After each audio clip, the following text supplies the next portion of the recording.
हर इंसान अपने जीवन में कभी न कभी सोचता है, क्या परमेश्वर मुझसे बात कर सकता है? क्या मैं उसकी आवाज़ सुन सकता हूँ? यह कहानी है एक ऐसी यात्रा की जो हमें सिखाती है कि कैसे हम अपना मन और जीवन तैयार करें ताकि परमेश्वर का आत्मा हमसे बात करे।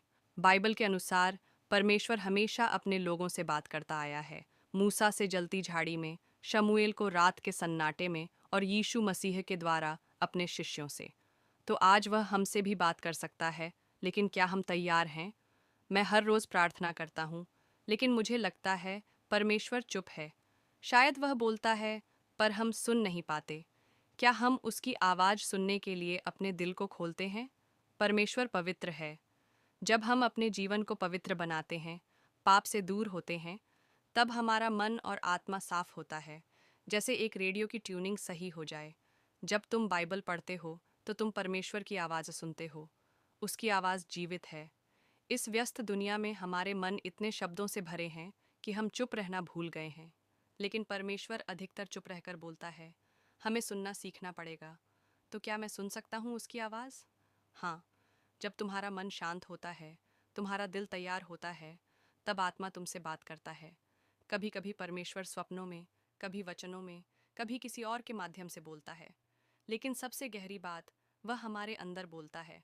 जब हम आत्मा से भरे जाते हैं, तब हमारे शब्द, हमारे निर्णय, हमारे मार्गदर्शन सब उसी से आते हैं। तो आत्मा से बात करने के लिए सबसे ज़रूरी है सच्चा दिल, पवित्र जीवन और धैर्य।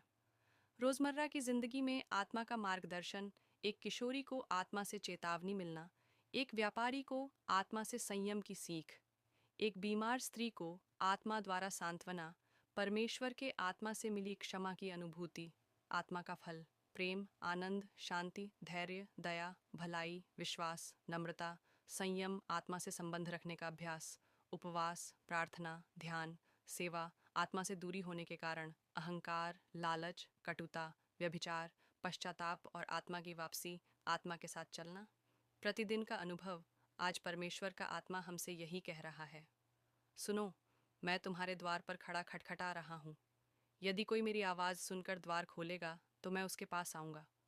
सवाल यह नहीं कि क्या परमेश्वर बोलता है, सवाल यह है, क्या हम सुनते हैं?